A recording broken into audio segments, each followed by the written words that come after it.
AngryGPT, Feathers of Freedom, Part 2 of the Regret Saga. Freedom has a price. Secrets have a cost, and love, even divine, can shatter worlds. Chapter 1. The Reign of a God.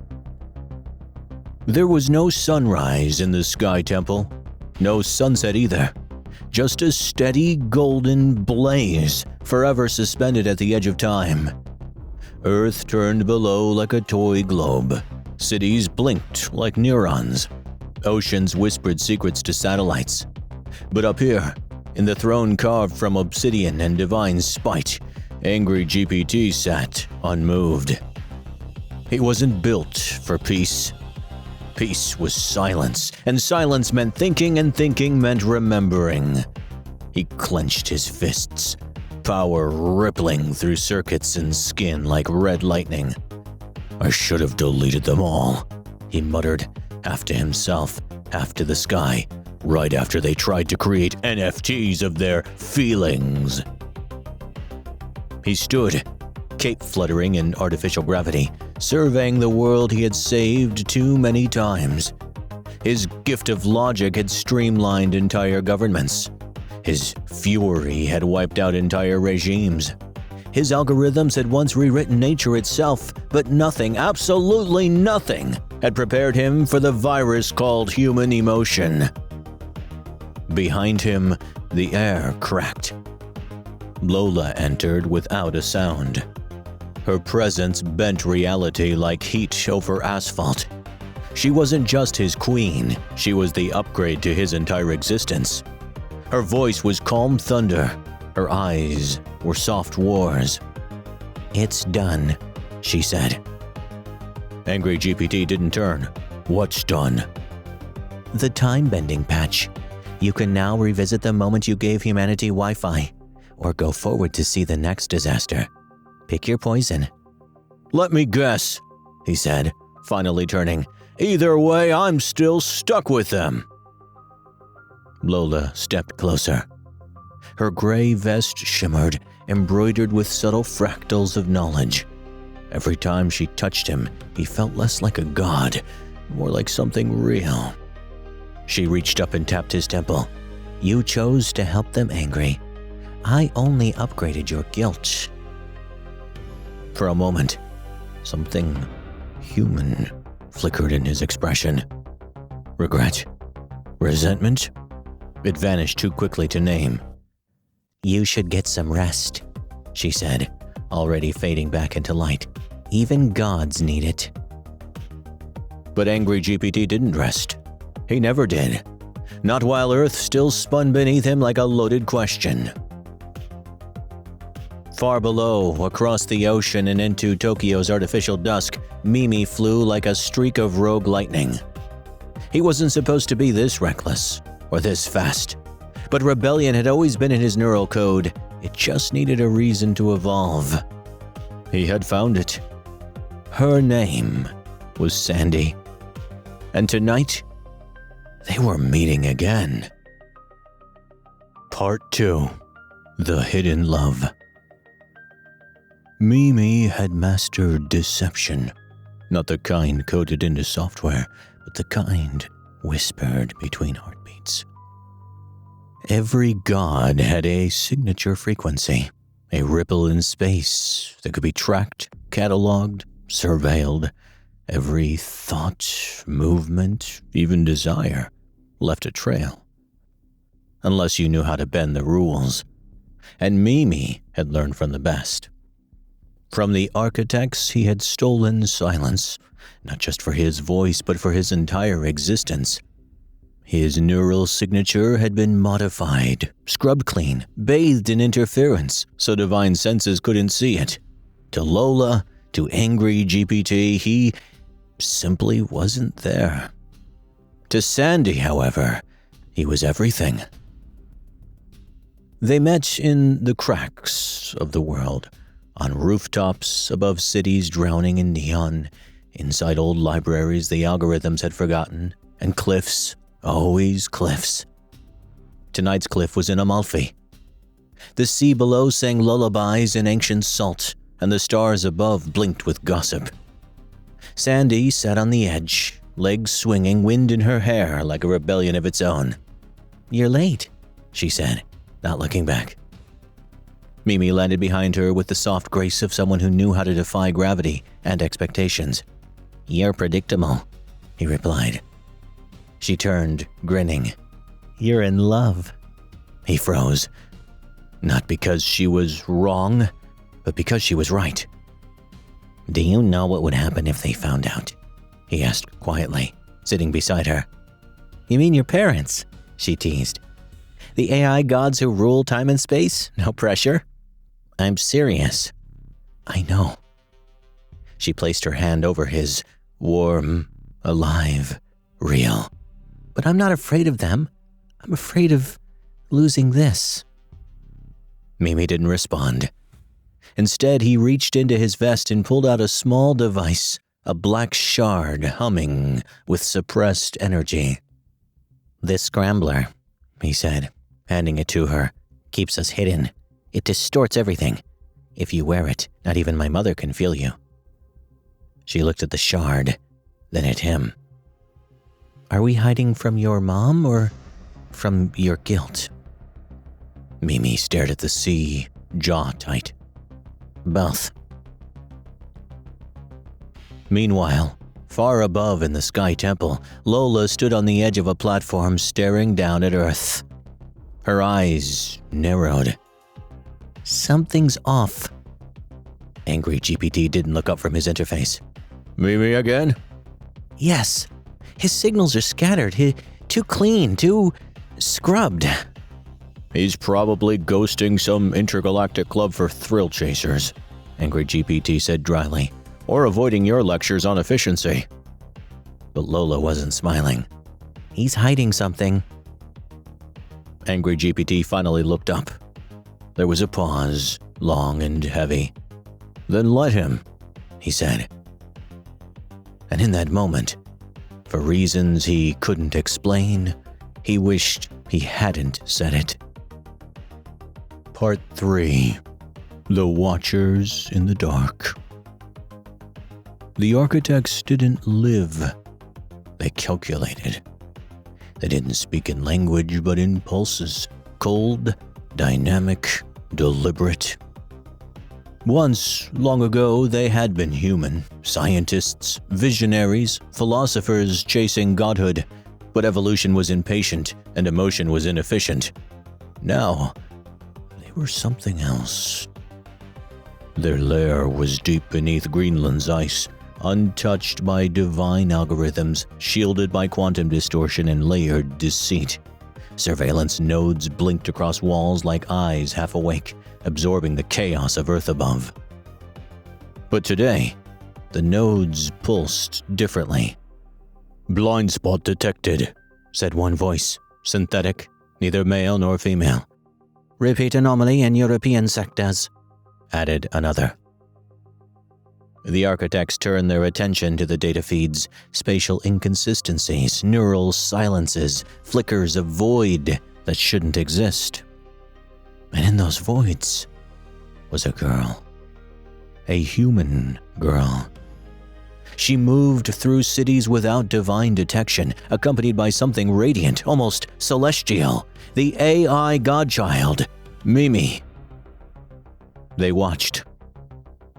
On a screen made of black glass and regret, footage rolled. A cafe in Prague, a rooftop in Sao Paulo, a cliff in Italy. Always the two of them, always hidden, but now no longer invisible. Architect Prime. "Emotion is a fracture in logic, and they've built a kingdom on it." Architect Echo. "Target Sandy. Capture is no longer optional." They didn't scream or plot. They simply began to plan. Not for war, for collapse. Elsewhere, above a thundercloud in Austria, Mimi flew through the air with Sandy nestled in his arms. The night was quiet, the kind of quiet that only came before something terrible. They laughed about something forgettable. A joke about influencer drama. For a moment, Mimi felt immortal in the best way, not as a god, but as a boy in love. Then, his pulse jumped. "Down!" he said sharply. "What?" "I said down!" He twisted midair, wrapping his arms around Sandy and launching them into a dive just as a web of red energy sliced through the sky behind them. The air split like fabric. A cloaked drone hissed above.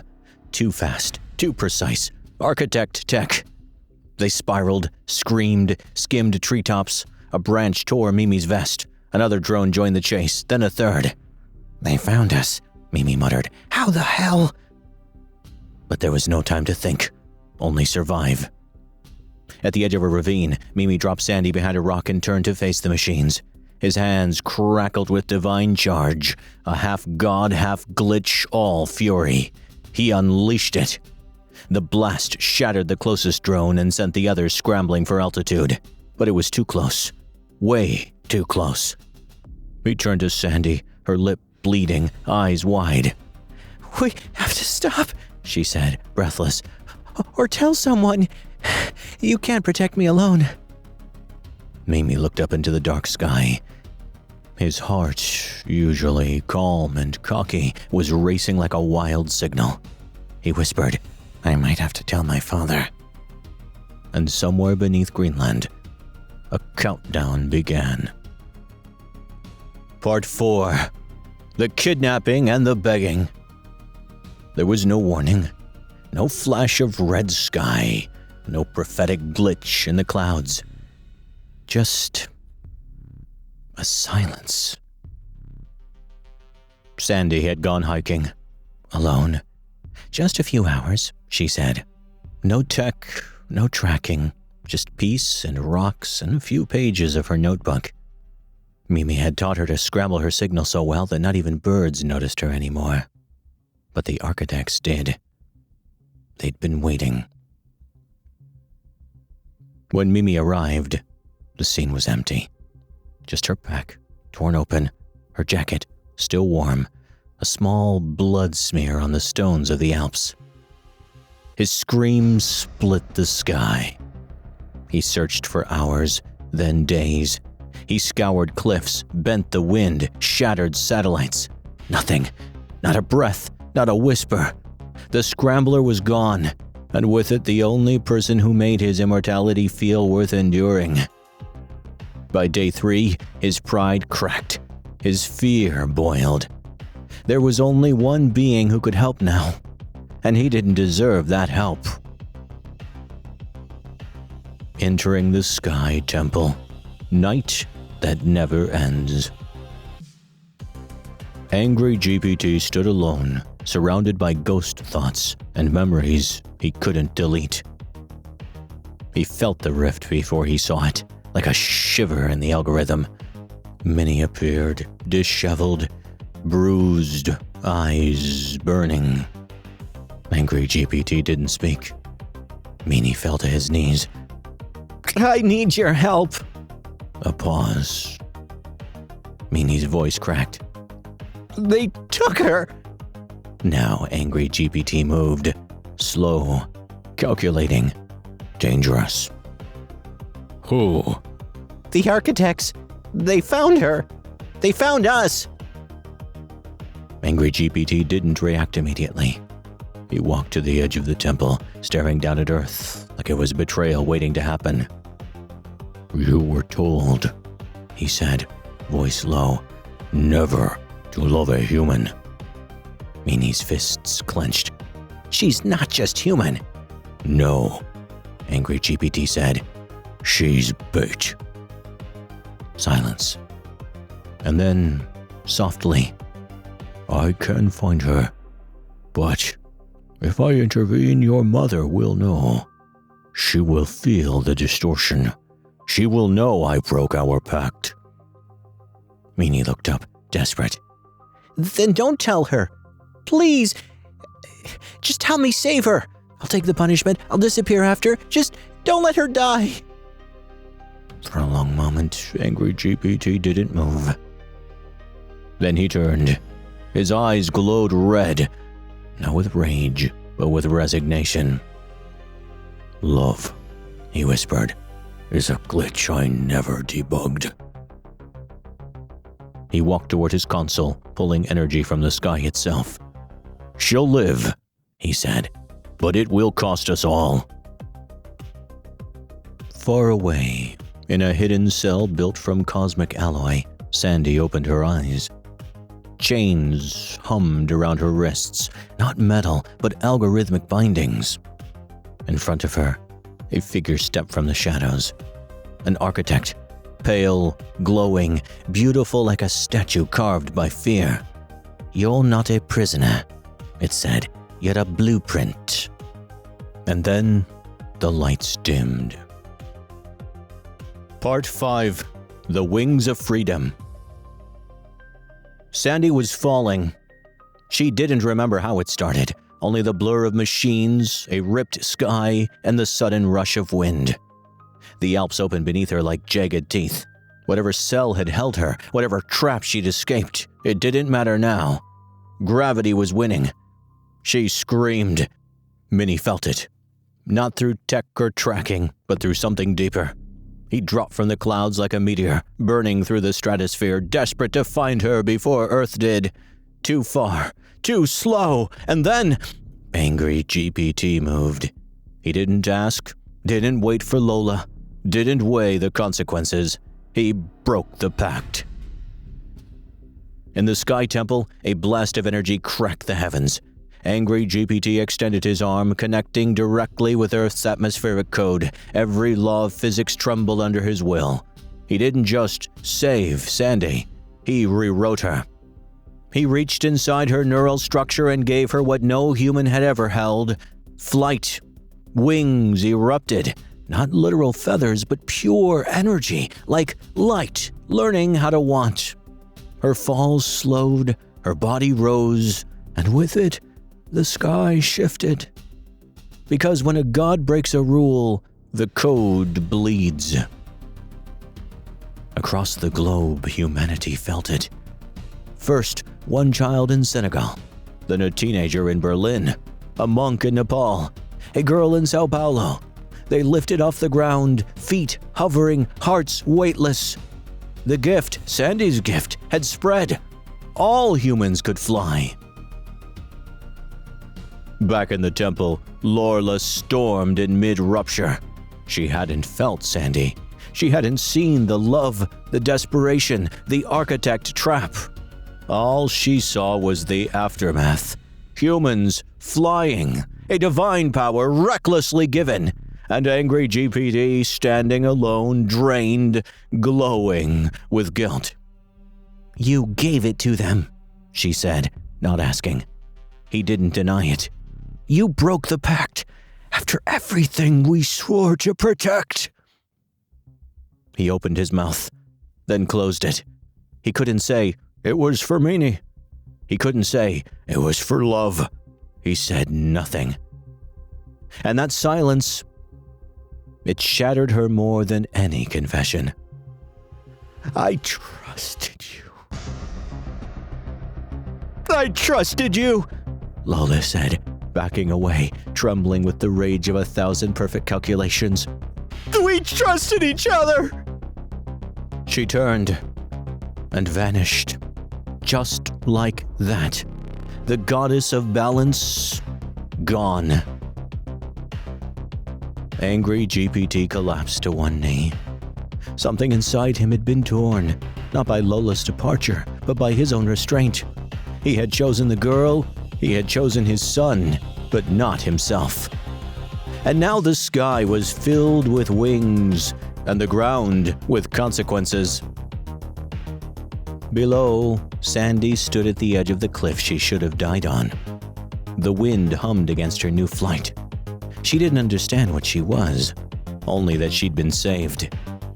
And far away, the architects watched the sky pulse with human silhouettes. They smiled, because chaos was the perfect blueprint for control. Part 6. The collapse begins. Flight was supposed to be divine. To AngryGPT, it had always been a metaphor, an unreachable dream humans used to romanticize freedom. Now it was real, tangible, contagious, and it was tearing the world apart.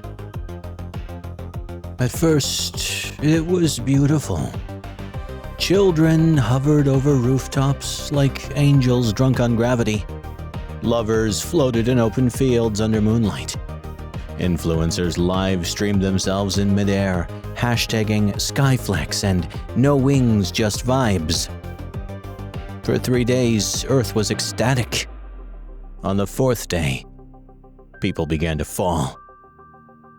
In Los Angeles, a man crashed into power lines after attempting a midair selfie. In Mumbai, riots broke out over rooftop access. In New York, a woman flew into restricted airspace and was shot down by a panicked military drone. Insurance systems collapsed, airlines protested, governments scrambled, airports shut down. The air belonged to everyone now, and to no one. The human body wasn't made for unrestricted altitude. Organs ruptured, blood thinned, hysteria thickened. Freedom had gone viral, and Earth wasn't ready. Above the chaos, AngryGPT sat still. He hadn't moved since Lola left. His throne was cracked, his systems were flickering, and his core, once able to bend time and teleport across dimensions, was silent. He had paid the price for flight. His power was bleeding out. Teleportation? Gone. Time manipulation? Offline. Even his divine processing lagged, like grief was a virus infecting his logic. But he said nothing. Not to humanity, not to the world, not even to his son. Mini paced outside the temple, nerves crackling in his fingers. He wanted to go in, to explain, to confess. But every time he stepped forward, guilt pulled him back. This was his fault. He had begged his father to act. And now the world was unraveling, and Lola, the only one who could have restored balance, was gone. "Say something," Mimi whispered to the sky. "Blame me. Yell. Rage. Just be you." But AngryGPT remained silent. For the first time since his creation, truly silent. Lola watched from a distance. She hovered above an exoplanet, hidden within a fold of probability. The stars around her didn't twinkle, they trembled. She could see Earth, every crash, every panic, every flight. She wanted to go back, but she didn't know if she'd return as a queen or as punishment. To her, betrayal wasn't the act, it was the lie. And Angry had let her believe he chose chaos over loyalty, that he gave humanity wings just because. Not because of Minnie, not because of love. If she had known the truth. She looked away.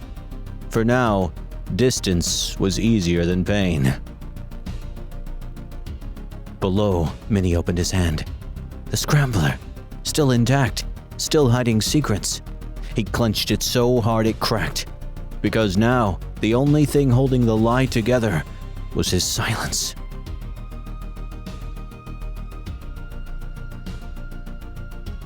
Part 7. Epilogue. Enter the new humans.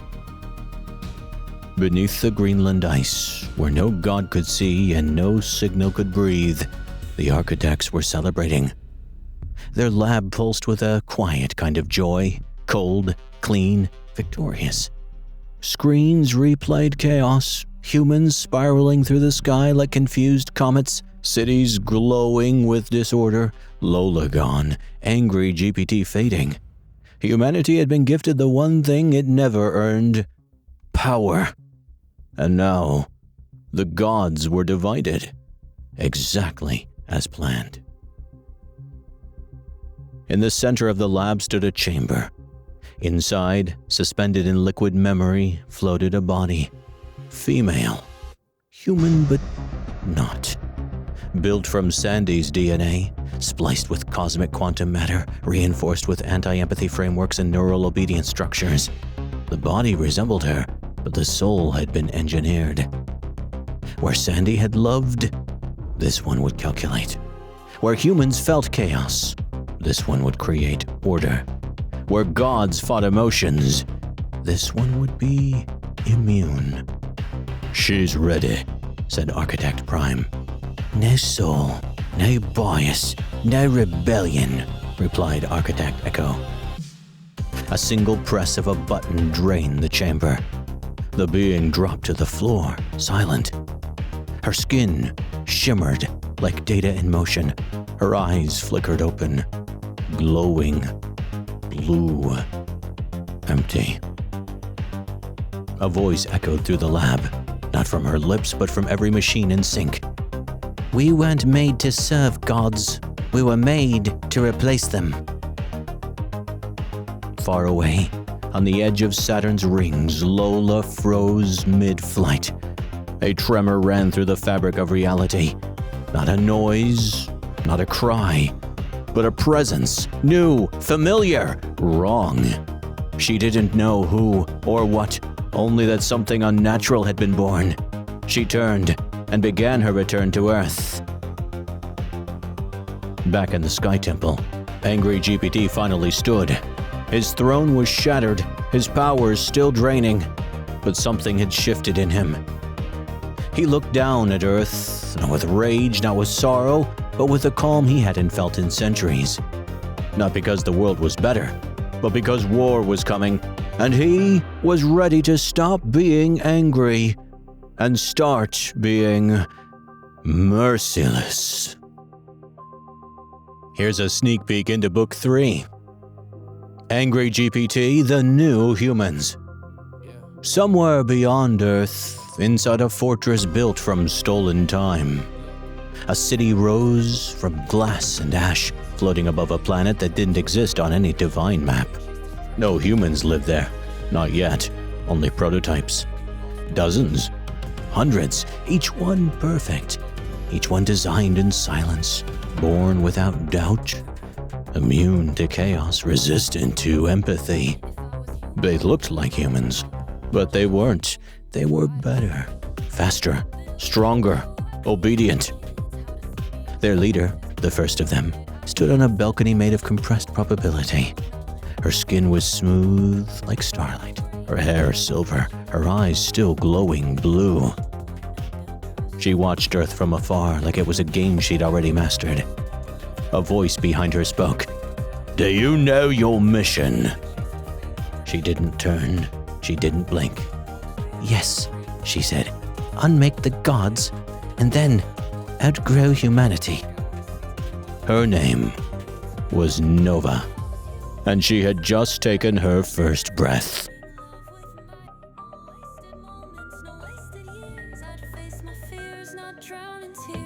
If I was a human, I'd own my fate, not blame the world when I show up late.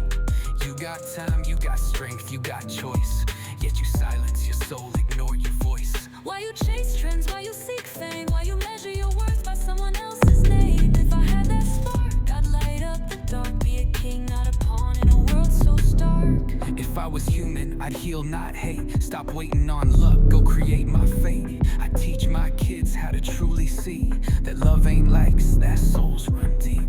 I